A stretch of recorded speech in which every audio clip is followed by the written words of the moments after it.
Le agradezco mucho a Francisco Labastida Ochoa que esté aquí. No requiere presentación, pero bueno, rápidamente, ex candidato a la presidencia de la República, 3 veces secretario de Estado, ex embajador, ex senador de la República. ¿Cómo estás, Paco? Afortunadamente bien, Pascal. Me da mucho gusto saludarte y tener la oportunidad de conversar contigo y transmitirle mis ideas al auditorio. A ver, pues comenzaría preguntándote cómo viste los resultados de la elección del domingo pasado. Me parece que nadie los esperaba, Pascal. Fueron superiores a las previsiones, inclusive a las encuestas más optimistas para Morena. Creo que hay que esperar los resultados del conteo de los votos, porque hasta el momento estamos con preliminares. Entonces hay que esperar el resultado del conteo de los votos. Pero no variará mucho, ¿no? No creo que varíe mucho, pero sí me llama la atención. Al final de cuentas construye uno amistades con los años. Me han llegado, por ejemplo, copias más bien fotos de casillas, del conteo de casillas, en donde hay varias casillas zapatos. Es absolutamente ilógico. 750 votos a Morena contra 0 del otro lado. En varios estados del país y en el Distrito Federal, en la Ciudad de México, perdón.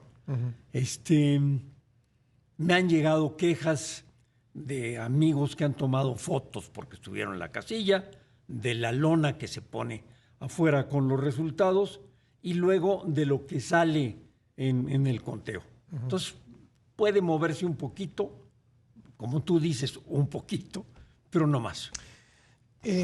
¿Tú crees que hubo de parte de la oposición, de una parte de la ciudadanía, una lectura equivocada de lo que parece un apoyo muy grande de la población, de la ciudadanía a este proyecto de transformación? ¿Crees que se subestimó? Creo que sí, pero además hay otros elementos que me parece vale la pena analizar. Quiero referirme a ellos. La primera, se realizó una elección de Estado, sin lugar a dudas, con un gran apoyo del presidente desde hace año y medio. A su candidato. A su candidata. Entraron los servidores de la nación, los siervos de la nación, a darle apoyo y eso sin lugar a dudas contó. Y eso impulsa de alguna manera lo que tú mencionas, el gran apoyo que recibió de parte de la ciudadanía. Porque al final de cuentas, los apoyos a la población fueron de más de 30 millones de personas y eso cuenta. Tercero, tenemos que reconocer con objetividad que los líderes de los partidos no le ayudaron a Xóchitl. Digo, perdón por decirlo así, son líderes menos que regulares. El del PRI es impresentable. Y el PRI se fue al cuarto lugar. Se fue al cuarto lugar. Sí. Bueno, pero es consecuencia de la mala dirigencia. El PRI puede tener buena militancia, pero tiene muy mala dirigencia. Muy mala, pésima, fatal, impresentable. Ahora, déjame decirte que tú sigues siendo miembro del partido. No tengo actividad política, ¿sí? Lo digo con claridad. Lo decidí después de la elección del 2000. Inclusive fue senador porque me lo pidió el partido y porque me pidió el gobernador del estado. Por eso la jugué. Me dijeron, si usted no juega, vamos a sacar 2 diputaciones. Si usted juega, vamos a sacar unas 6 diputaciones. ¿Y la ganaste? Y la gané. La mayoría. Fui el candidato que sacó el mayor porcentaje de votos del PRI. O sea, los tengo engañados. Bueno, oye, pues a ver, para continuar con el PRI, no sé si podamos acabar con el tema en esta entrevista, pero ¿qué futuro le ves al PRI después de este resultado? Me parece que el PRI tiene que hacer un ejercicio de autocrítica honesta, que no lo ha hecho. ¿Debiera renunciar el presidente del partido? Por supuesto que debe renunciar. Pascal, sin lugar a dudas. Se lo han pedido y todas las gentes que opinamos sobre ello, de cierto talento e independencia, de cierta honestidad en el comportamiento y en la opinión, opinamos que debía haber renunciado desde hace tiempo. Hizo trampas, además. Le quitó facultades al Consejo Político Nacional y las tomó él. Y designó a todos los candidatos, ¿no? Es que él decide y elige a los candidatos. Quitó un proceso democrático, pensado, razonado, y lo convirtió en una autocracia. Consecuencia lógica lo que está pasando. Más allá del futuro de Alito, ¿tiene futuro el partido, Paco? Yo creo que depende de lo que haga Pascal.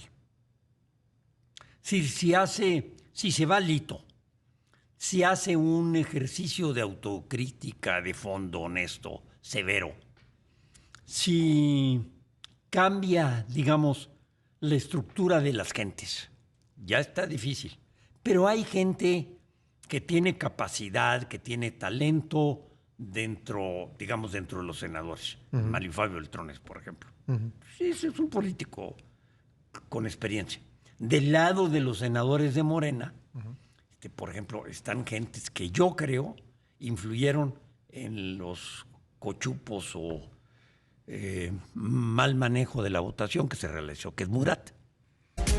Conversando con Francisco Labastida y durante el corte me comentaba que, bueno, hablábamos de la mayoría calificada que obtuvo Morena en la Cámara de Diputados y casi la mayoría calificada en el Senado, y bueno, pues eso puede ser un arma de doble filo, ¿no, Paco? ¿Así lo podrías decir? Definitivamente sí, Pascal.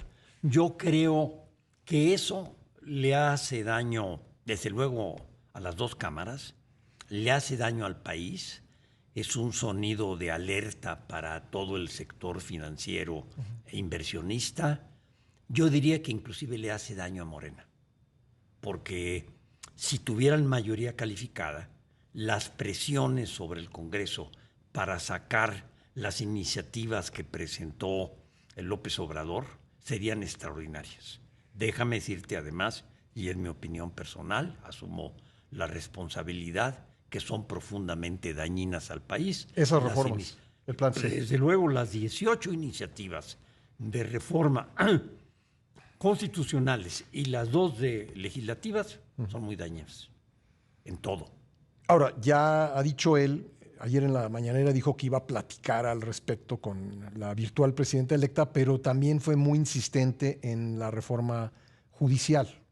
Esta, por lo que yo entendí, pues él parece dispuesto a que a partir del 1 de septiembre, siendo él todavía presidente de la República, pues va a insistir en que esa reforma judicial, que es de orden constitucional, avance. Yo leí también sus palabras. Me parece profundamente dañino para el país.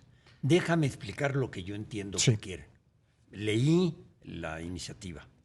A ver, por votación, y eso significa que los simpatizantes de Morena los van a elegir a los ministros de la Suprema Corte, a los magistrados y a los jueces. Pues eso es absolutamente irracional. No se hace en ningún país del mundo. Llegas por méritos, no por votación y popularidad. ¿Qué quiere decir? Que el que se ponga zapatos fosfo, puede hacerse ministro o magistrado, por Dios. Sí, van a estar persiguiendo la popularidad antes de demostrar capacidad. Sí. Y ahí requieres gente capaz, honesta y que pueda mantener y fundamentar su opinión. Y que pueda resistir las presiones políticas, ¿no? En aras de defender la Constitución. Y además, me parece un análisis muy, ¿cómo te diré? Muy superficial el que están haciendo. A ver, si vemos cómo está el Poder Judicial, el Poder Judicial en México tiene 3.3, 3.4 jueces por cada 100,000 habitantes. El promedio en América Latina son cerca de 8 jueces por cada 100,000 habitantes. O sea, nuestra capacidad de análisis está limitada por la falta de recursos. El presupuesto del Poder Judicial tiene que aumentar. y tienen que capacitar bien a los jueces. Y lo que estoy diciendo ocurre también con los agentes del Ministerio Público. Los números son parecidos, son más graves todavía. 3.5 jueces por cada 100, agentes del Ministerio Público por cada 100,000 habitantes. Colombia tiene 12, Costa Rica tiene 25 en América Latina, y en Europa, los países de la Unión Europea tienen 25 agentes del Ministerio Público por cada 100,000 habitantes. Y claro, en Europa tienes el fenómeno de que la impunidad es solo del 5%. Y nosotros tenemos impunidad del 99%. Sí. Pero es una falta enorme de agentes del Ministerio Público y de jueces. Y obviamente hay que depurar todos los mecanismos de información, etcétera, etcétera. Déjame cambiar de tema, aprovechando tu conocimiento de Pemex. Pemex está en el centro de las dificultades financieras del país. Se puede decir que se ha convertido en una bomba de tiempo. ¿Tú cómo lo ves? Coincido totalmente. Me parece que incluso sus problemas son más graves de lo que sabe la sociedad. ¿Por qué? Primero, porque se nos está acabando el petróleo y el gas. De petróleo nos quedan 9 años y medio. Y de gas, 6 años, solo abasteciendo el 25% de la demanda. El 75% lo importamos de Estados Unidos. Entonces, obviamente, tenemos un problema en la materia. La irracionalidad llega a tal punto que una de las propuestas de modificación a la Constitución que envió López Obrador es para prohibir que se explote el gas shale. Por Dios, Estados Unidos, y lo pongo como ejemplo o como comparación, logró levantar su situación de ser el principal país, el primer país importador del mundo, a ser el primer país productor de petróleo del mundo. Pasó de 7 millones de barriles al año a 13 millones y fracción de barriles al año. ¿Cómo lo logró? Con el gas shale. ¿Hay accidentes o contaminación del gas shale? No. Lo hubo hace 25 años, cuando iniciaron con la tecnología. Sí las hubo, pero lo superaron, como ocurre siempre. Que si hubiera habido un accidente en un carro cuando se empezaron a usar los coches, ¿iban a suspender la producción de coches o de aviones? Pues obviamente no. La tecnología al inicio tiene problemas, luego lo supera. ¿Esa sería una posible solución para los males de Pemex? Sin lugar a dudas, y hay otros de solución más sencilla. ¿Por qué es una posible solución? Porque lo que tenemos de gas shale y de petróleo asociado, según los expertos, es igual a lo que tiene Estados Unidos en Texas. O sea, México pasaría de producir 1.600.000 barriles a producir 3 o 4 o 5 millones de barriles sin problema. Y sería una fuente de ingresos y permitiría transformar las finanzas de Pemex. Pero el presidente ha sido muy opuesto a esta idea. Y me parece que no tiene ninguna razón. Ninguna. Es decir, cuando por capricho tomas decisiones en lugar de estar basados en la ciencia, me parece que es irracional absolutamente. ¿Crees, tú ves a la virtual presidenta electa y al Congreso, a la nueva legislatura, modificando esa decisión? No lo sé, no soy mago, no tengo bola de cristal. Me parece que la realidad va a ser muy presionante para la toma de decisiones. Es decir, Claudia Sheinbaum se va a enfrentar a una situación de crisis. Es como va a entrar. Situación de crisis en finanzas, situación de crisis en petróleo, situación de crisis en energía, situación de crisis en seguridad pública, deterioro salud de la calidad educativa, un grave problema en la salud pública, deterioro. Entonces va a tener que entrar al resolver los problemas del país. Y es una mujer que tiene capacidad de análisis. Una presidenta para la crisis, entonces. Es una presidenta para la crisis. Para una crisis enorme. Que, claro, como hay una discusión, porque desde el sector público el presidente niega que exista crisis, pues no hay discusión. Cuando aceptas que hay un problema, examinas, diagnosticas el problema y las causas que lo provocaron. Pocas cosas más difíciles, quizá ninguna, en la vida de un político que superar la derrota en la elección para el principal cargo en un país. Tú pasaste por eso, Francisco Labastida. Sí, Pascal, y creo que lo logré superar, porque es un trauma, es un shock. Pero enfrentamos el asunto, Tere, mi mujer y yo, con total serenidad. Y decidimos un cambio de rumbo. Más tiempo para mi trabajo remunerativo, por decirlo así. Yo sigo trabajando y me pagan además.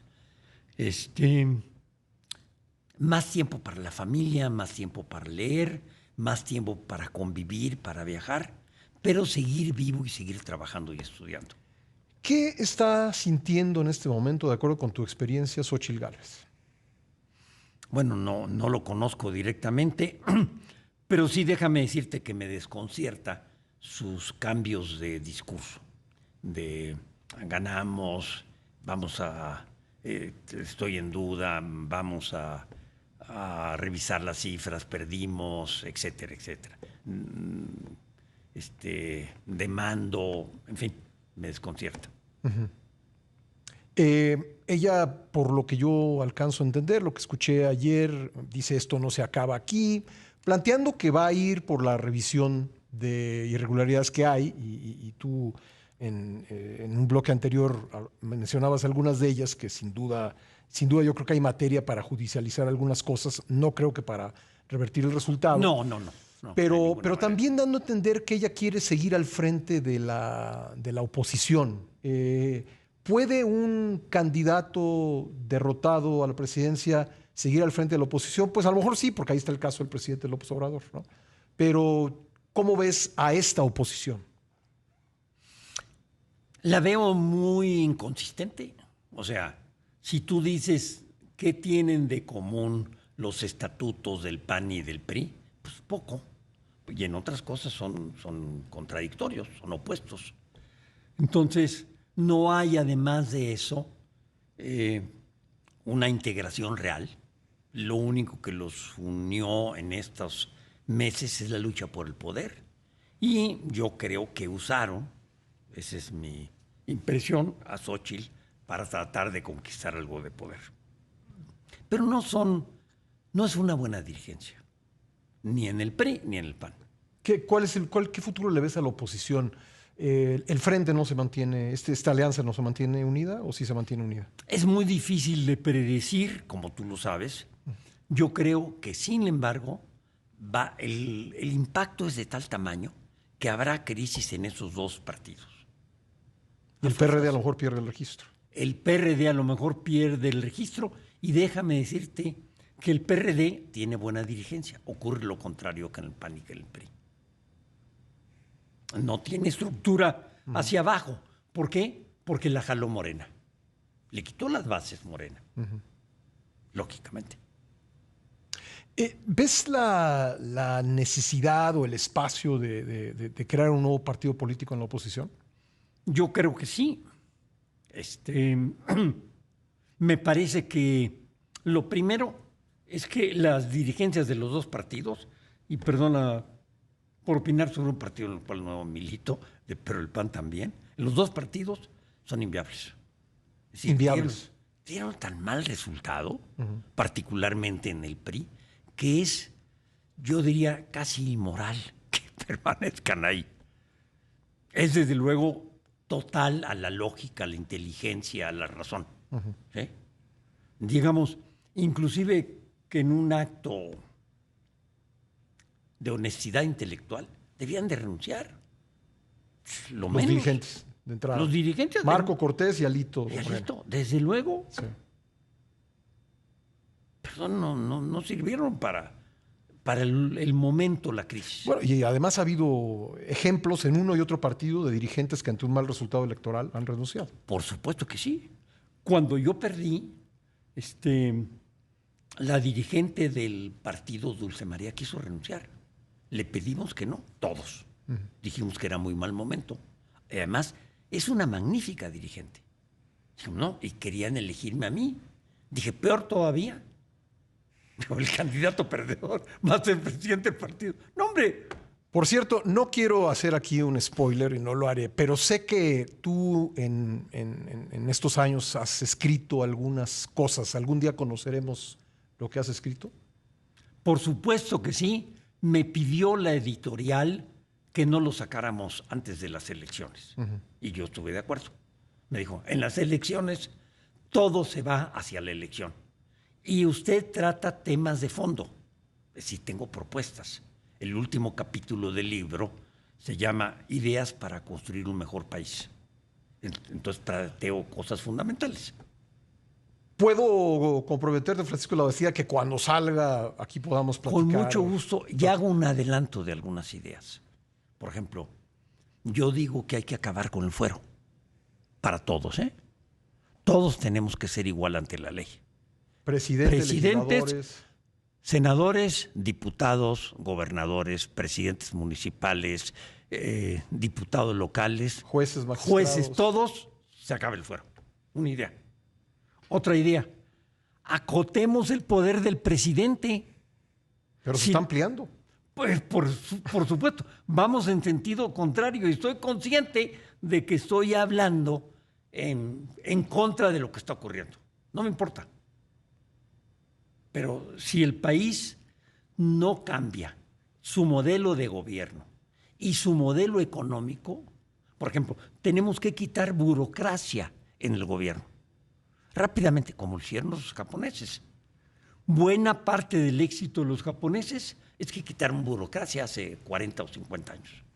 Pues creo que será muy interesante conocer tus apuntes y además estoy seguro que contarás también algunas cosas de tu trayectoria y tu vida. Francisco Labastida, muchas gracias. A ti, Pascal, muchas gracias. Me da mucho gusto verte. Igualmente, Paco. Te reconozco la invitación y te la agradezco. Yo te agradezco que hayas venido. Francisco Labastida, ex candidato a la presidencia, es gobernador de Sinaloa, 3 veces secretario de Estado, ex embajador, ex senador y muchas cosas más.